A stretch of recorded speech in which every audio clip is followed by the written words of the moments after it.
As I said, my name is Krista Saboka, and I am the Associate Director for Program Development with the Latin American and Iberian Institute, and I have the distinct honor of introducing our presenter today. Dr. Ana Nogar is Associate Professor of Hispanic Southwest Studies in the Department of Spanish and Portuguese at UNM. Dr. Nogar's teaching and research specializations include Mexican American culture and literary studies, colonial Mexico, early modern writers, and communities of reading and community oral histories. Her teaching focuses on Mexican American cultural studies theories and methods, implementing oral history approaches, interpreting archives and other primary sources, and developing cross-disciplinary research skills. Dr. Nogar is engaged in research on oral histories in New Mexico and directs a community-centered oral history project involving student researchers with Dr. Mariah Gomez in the Honors College. Dr. Nogar has authored, co-authored, and edited many, many volumes. Most recently, she published the award-winning book, Quill and Cross in the Borderlands, So Maria de Agreda and Lady in Blue, 1628 to present, which treats nearly 400 years of history, literature, and lore connecting the 17th century bilocating Spanish nun, So Maria de Jesus de Agreda. Dr. Nogar also co-authored with Dr. Enrique Madrid the prize-winning bilingual young children's book, Sisters in Blue, Hermanas de Azul, which interprets So Maria's travels for a youth audience. Dr. Nogar's present research focuses on the works of early 20th century bilingual New Mexican writer Felipe M. Chacon. Other current projects include edited volumes on Mexican poetry and on the Mexican novel. Today, she will talk with us about bilingual regional children's literature. Please join me in welcoming Dr. Nogar.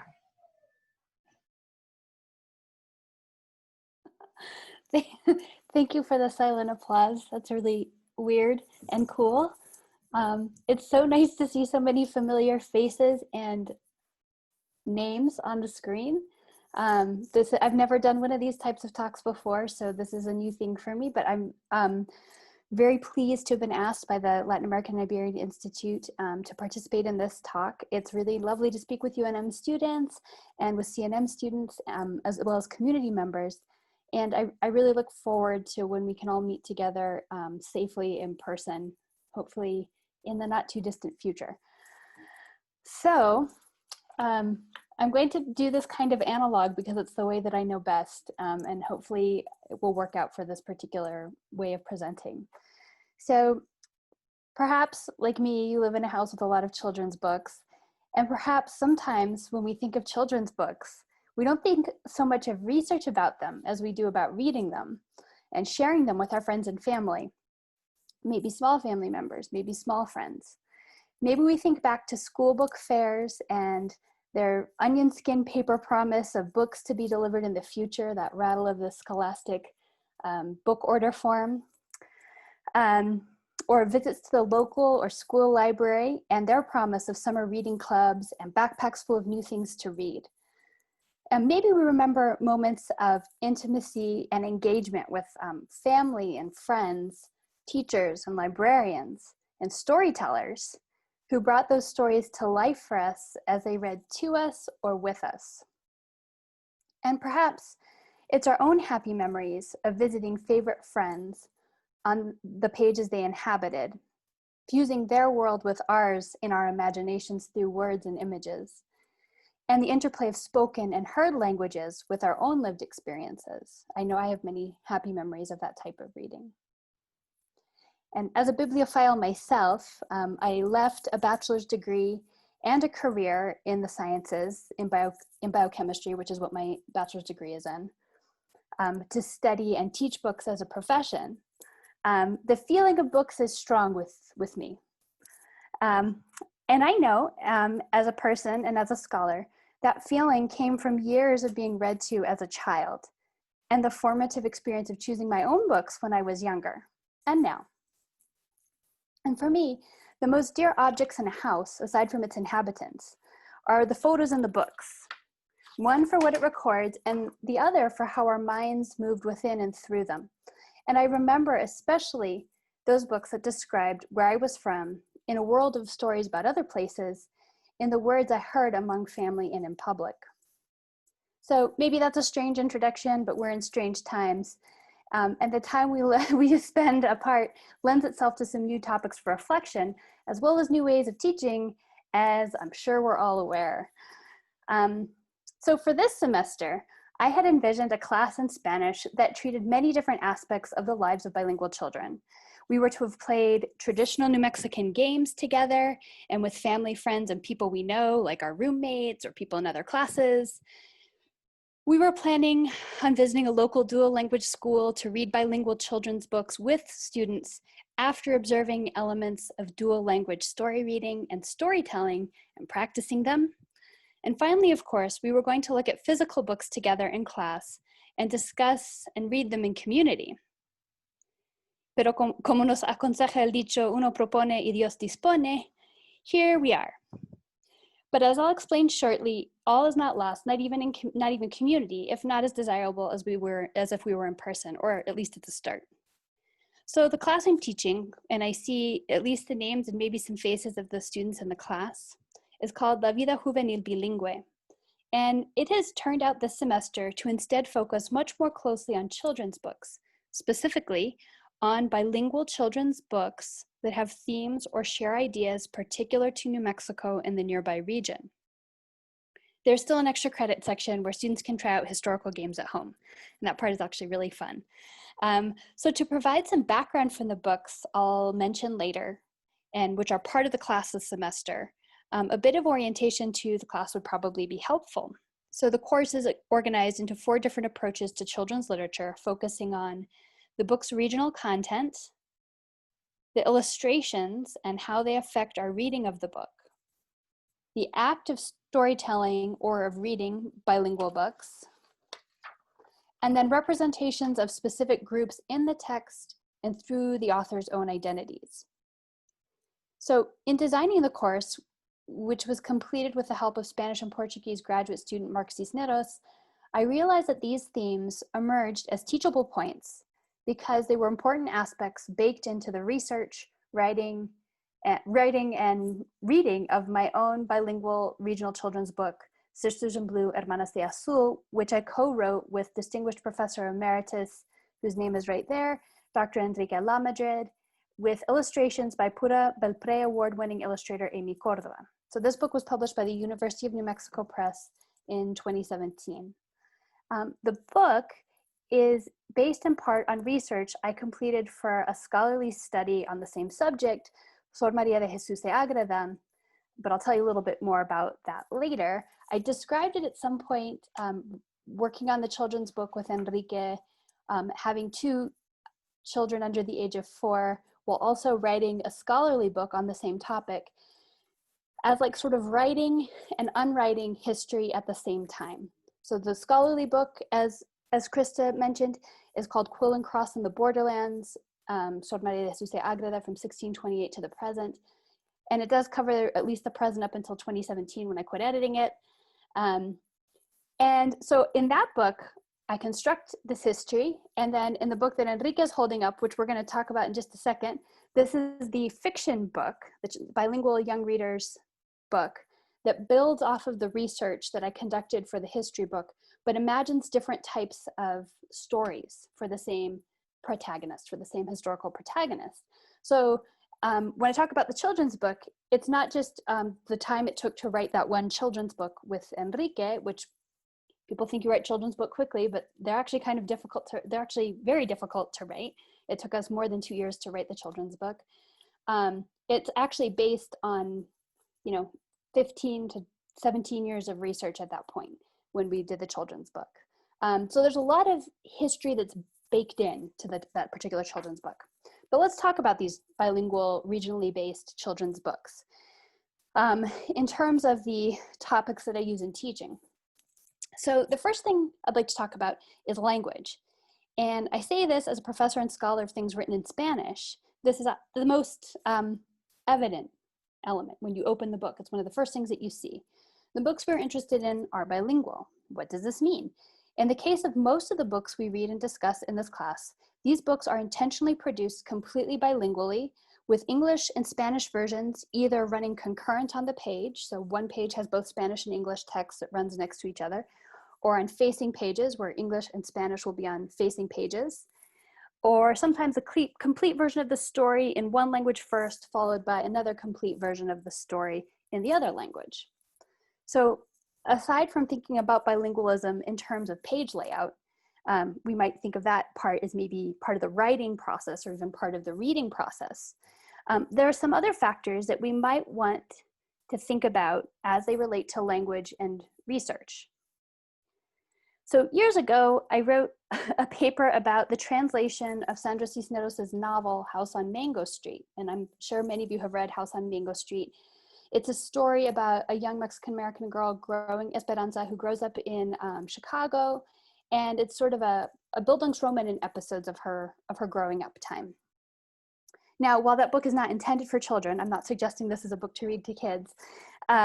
It is written in a child's voice, and it's often excerpted and reproduced for middle and high school readers. I read somewhere that it was one of the most abstracted pieces of American writing, right? Because it shows up in so many anthologies and teachable volumes.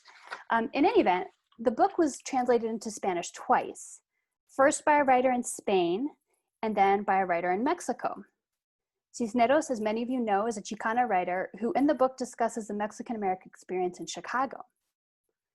So how do you think that book sounded translated into a peninsular Spanish dialect? Pues tío no salió a gusto.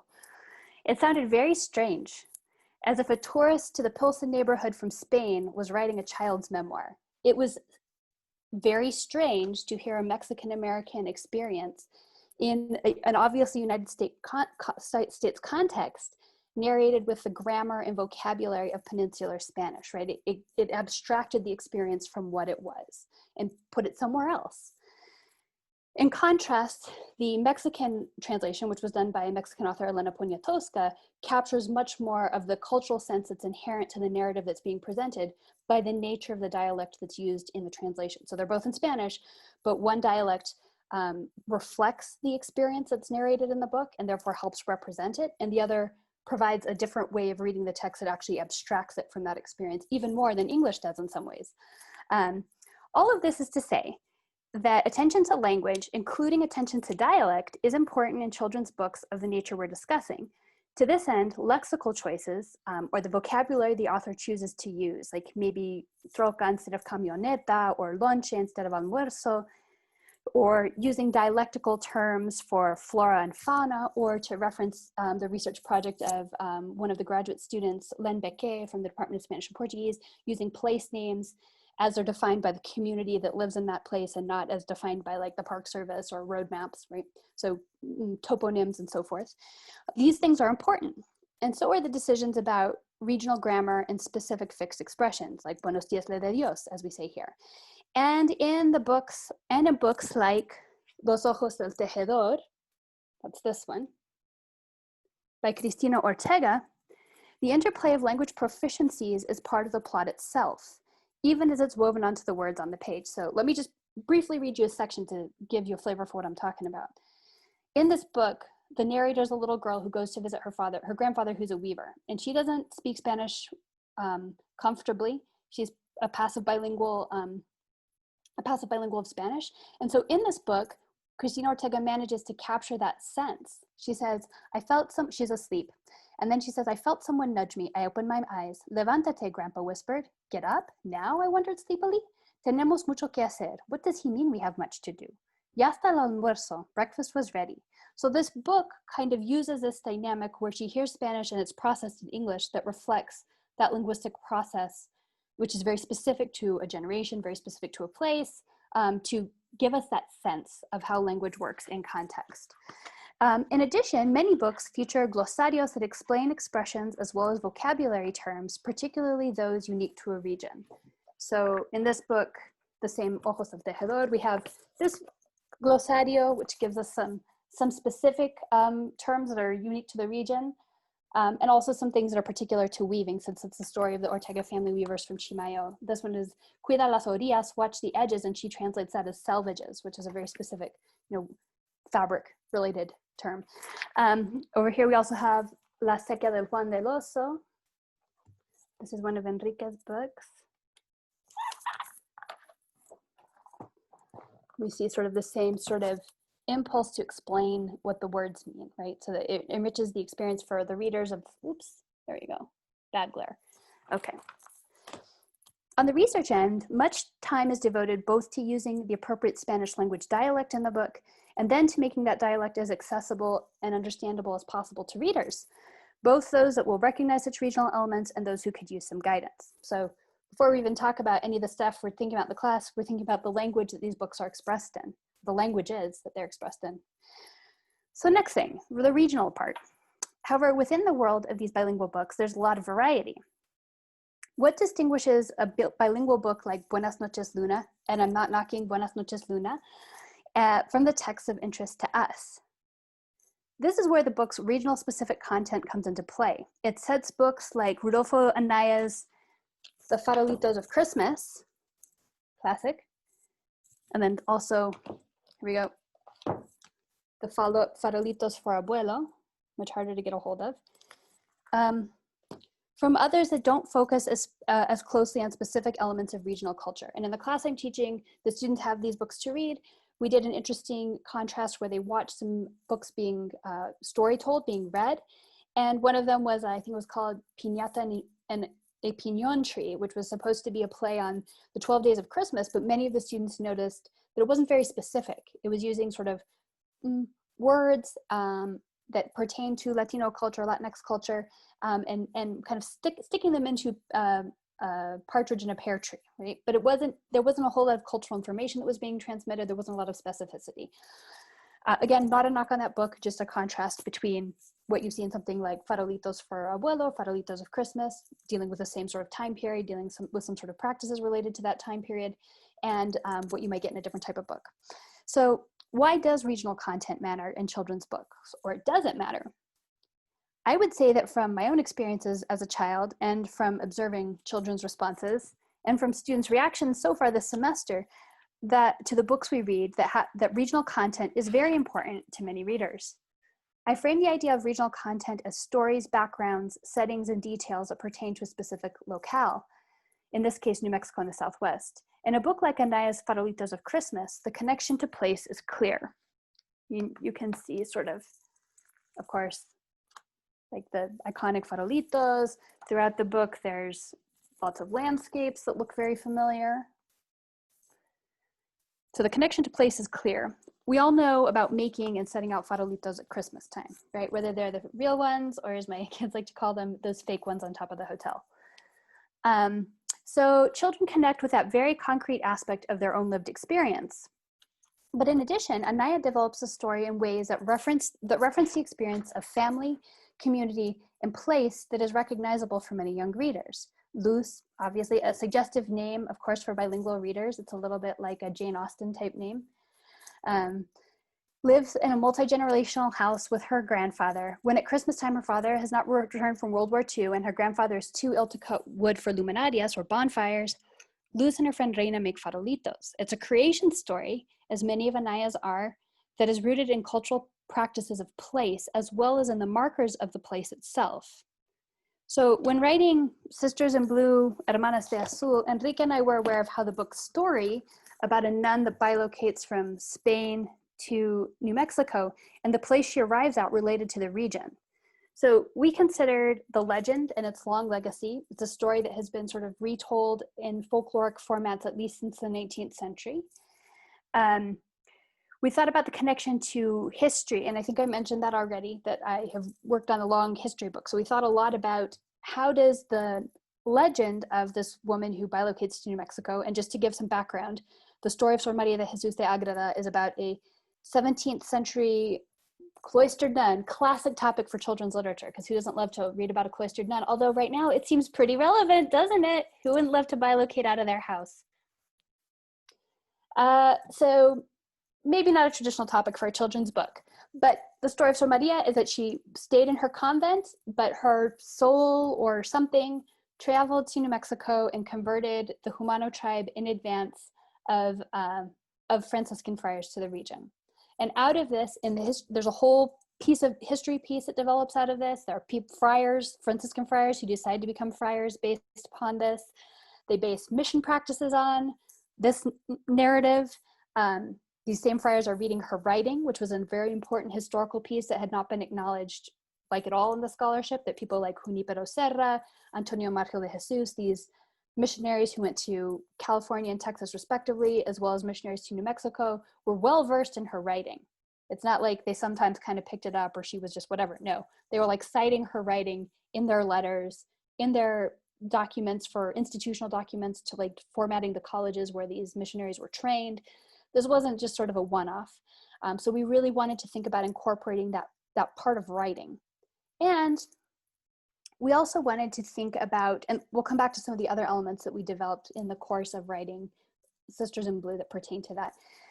We also wanted to think about the significance of people and place themselves. Because in Spain, when this narrative is discussed, it's usually in relationship to Philip IV, who is Sor Maria's BBFF, her correspondence BBFF, of course, because she didn't go anywhere. Or she's discussed in relationship to the Inquisition, which took the opportunity to visit her a couple of times to ask her about these trips that she was taking. It's very rarely thought of with any specificity in relationship to the people who are referenced, right? The native people from eastern New Mexico and western Texas. And of course, it was alleged later folks in Arizona as well, by the Jesuits and some of the Franciscans who were stationed in that area. In California too. Let's see. So we decided to open the book in New Mexico. Rather than putting the focus on Spain or some other part of the world, the book's first pages are here in New Mexico. Oh, there's Enrique's note. Well, there's Agreda. We have her leaving.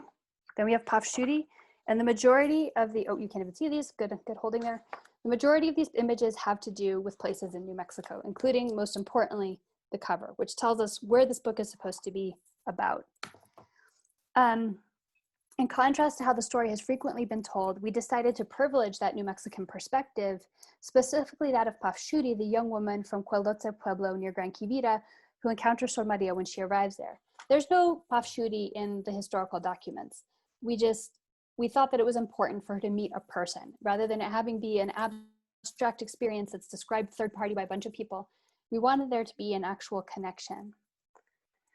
Clearly, much more research and thought went into the regional aspect of Sisters in Blue, but these were some of the points of departure that provide that grounded regional orientation of the book. This effort, of course, was emphasized by the illustrations that Amy Cordova painted, which were later copied into the book. So this brings us to illustrations and how they bridge reader, text, and place. One of the ways in which these books create a relatable learning experience for children is by showing geographies, structures, animals, symbols, and people that they know. I love the images as a child in books that were set in far away or fanciful places. Like I kind of always thought that when I visited New York, it was going to be a little bit like Curious George's apartment there. It's not quite that nice, but in my mind, that's what these places look like, or Madeline, or any of a number of books that are set in different places. But there's also a tremendous sense of belonging within the book world itself in seeing the place where you live emerge on the page. Illustrations can have other meanings as well, of course. They can fill in gaps in the story, which is one way to read more complicated text using the images to narrate the story, as Enrique has taught me. Let's see.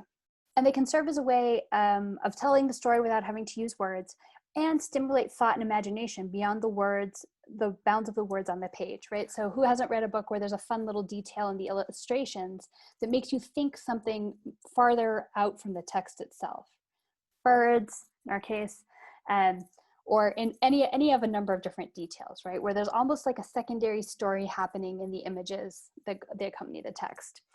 In Enrique Lamadrid and the late Juan Esteban Arreanos, Juan del Oso and the River of Life, illustrated again by Amy Cordova, we see not only the Mora Valley and its people richly illustrated, so we can, here's some weaving happening.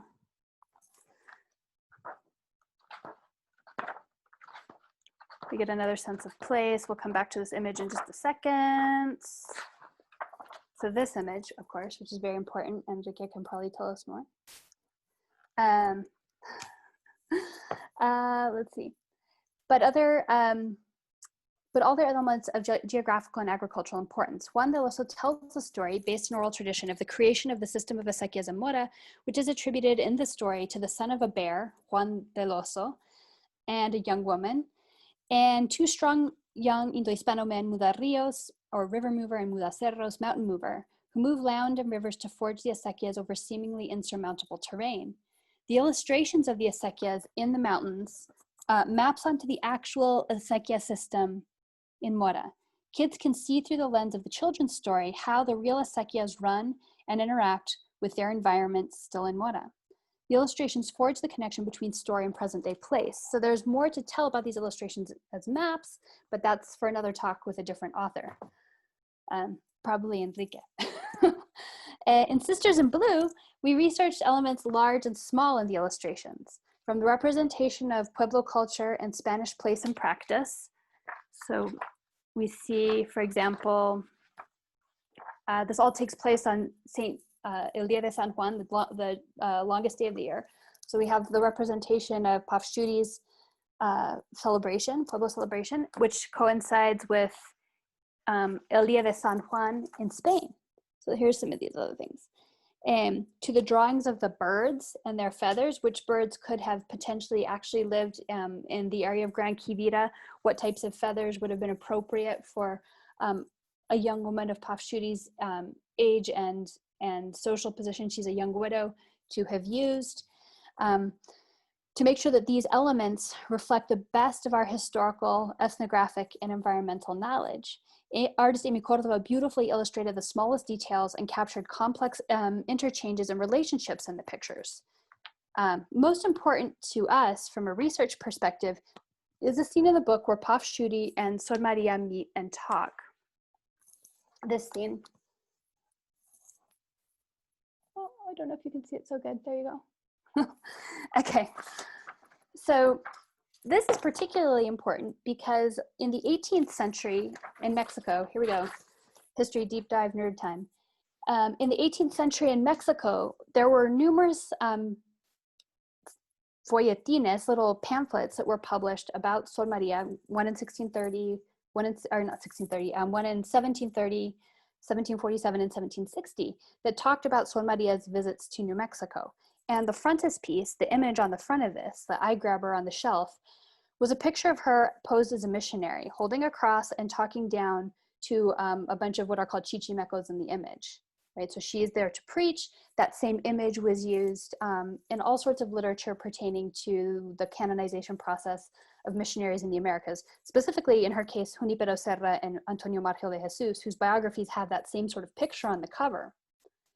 So instead of drawing that kind of picture, aware that this is what the historical precedent says, we decided instead to go for this representation of spatiality and sharing of narrative, where Pafshuti is the one who's advising Sor Maria. Sor Maria at this point in the book is very confused about where she is. She doesn't know where she's woken up. She's sort of fainted from the heat in Spain, and she wakes up.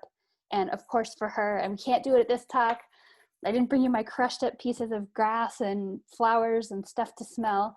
But the thing that orients her to where she is, the thing that helps her know that she isn't back in Spain, are all the smells around here that smell differently. That's another little botanical detail that we included in the text.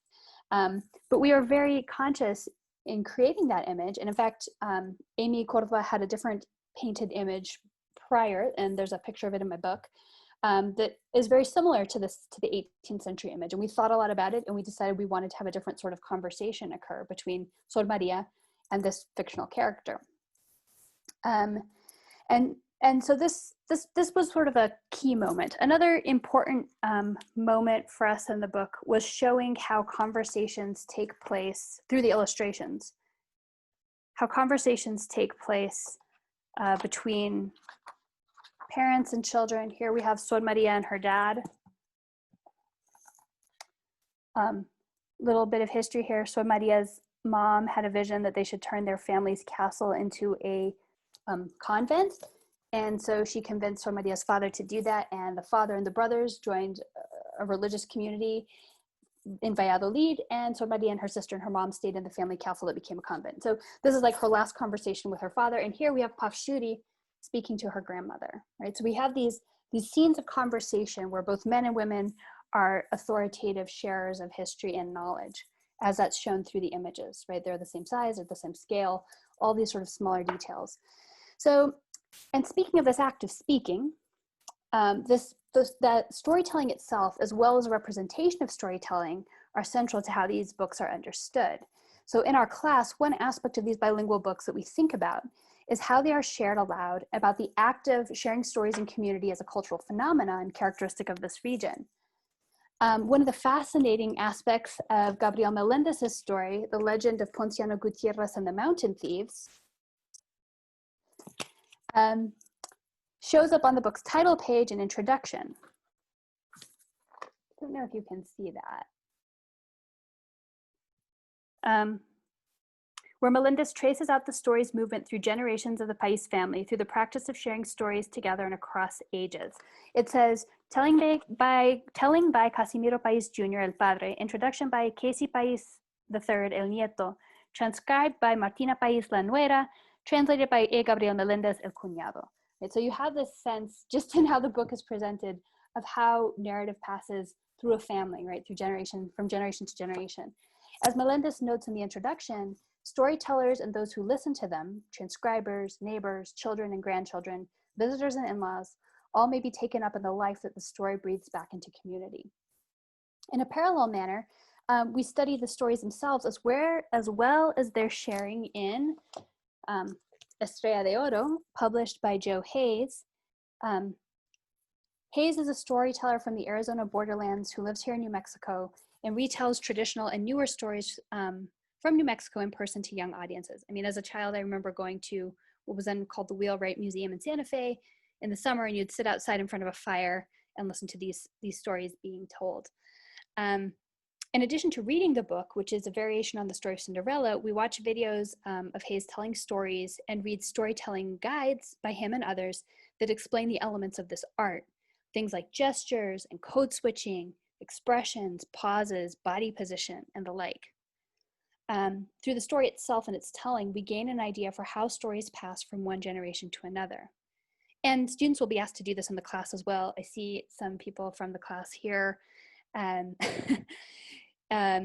One of the final assignment for the class is to select one of the books on the list we compiled of bilingual regional children's books and then record themselves reading the book as if to a young audience. They must also analyze their selection of the book and critique their storytelling. These readings will then be archived with the Latin American and Iberian Institute so that people in the community have access to them, especially important at these moments when children at home could so very much use storytelling of this kind. It's actually extremely hard to find pre-recorded stories of people speaking Spanish, reading Spanish stories. They're rather few and far between. So we're hoping that this would create a usable public archive that parents in the community could use. And we'll see. We'll see how it goes. In Sisters of Blue, we wove the element of storytelling in subtly, but also visibly. There's a significant folk tradition about Sor Maria de Agreda that we wanted to draw on in the story. So Carlos Castañeda, the Texan historian, basically Catholic historian, recorded some folk stories about the Lady in Blue and the Texas Bluebonnets. The narrative being that the last time that Sor Maria de Jesus de Agreda visited the Humanos, she left the Texas bluebonnets, these iconic flowers, as a final gift. So we put a blue flower, I'm sure you're going to correct me here, Hendrik, I think it's a lupine, in the story. And also the name of the protagonist from Cuelote, Pashuri, means blue flower, as her grandmother explains to her in the story. So we don't incorporate, there are a lot of folkloric stories that are shared, sometimes in an oral fashion and sometimes through the written word, that involves Sor Maria de Jesus de Agreda, and we decided not to have a little thing where she emerges from the basement of the Alamo to bring her gift to a generation of Texan women or stop cannons or anything like that. We just went with the blue flowers, but that does emerge from this oral tradition, this spoken history about the Lady in Blue. And speaking of women and other marginalized figures as they are represented in bilingual regional children's literature, this is the final critical aspect we take into consideration in our class and which comes into play in the majority of the bilingual regional children's books we consider. Taking in readings by literary critics Emily Hind and Diana Rebolledo, we think about authorship of books, whose writings are published and whose voices they represent. In class, almost all the books we read are by authors from the community of narrative production. So Rodolfo Anaya, Santa Fe-based author Pat Mora being two of the more recognizable names. And we look to presses that have a history of publishing literature of this nature, such as Piñata Press, which is part of Arte Público Press, and of course the University of New Mexico Press and its Pasitos por Aquí series, as well as others. We look at Gloria Anzaldua's Priatita y La Llorona, and Sandra Cisneros's Hair's Pelitos, as well as Carmen Lomas Garza's amazing artwork and narrative in Mi Familia and Cuadros de Familia. And I don't know how many of you have seen the artwork that accompanies those books. It's incredible. She's an amazing artist. Making these voices visible and audible within the wide world of children's literature is important so the children see themselves and the adults in their lives as literary individuals, the authors and the subjects of the books whose words echo on the page. So Sisters in Blue takes the question of representation to voice to heart in the story's plot. One of the things Sor Maria was accused of during her life, and indeed was examined by the Inquisition twice about, had to do with her mystical travels to New Mexico. Often, not her own words, but rather what other people said about her were used as justification to attack and critique her. She suggested later in life, once she had traversed many challenges, that much of what people claimed to know about her travels was not what she had said, but what others had embroidered her words with. So in this book, in Sisters in Blue, rather than drawing on other accounts of her travel, we drew from and revisited Sor Maria's own words and attempted to use materials for this story that were produced under as little duress as possible from her. So obviously we're not going to go to her Inquisition testimony and see what kind of thing shakes out there. Instead, we looked to versions of her travels that came from her voice at moments when she wasn't under duress. In order to try to find Sor Maria's voice under the historical pressures and demands, we placed two women at the heart of the book's action, in contrast to most narratives of the colonial period that tend to look at men. And the repository of knowledge for Pafshuri is her grandmother, as I showed you here.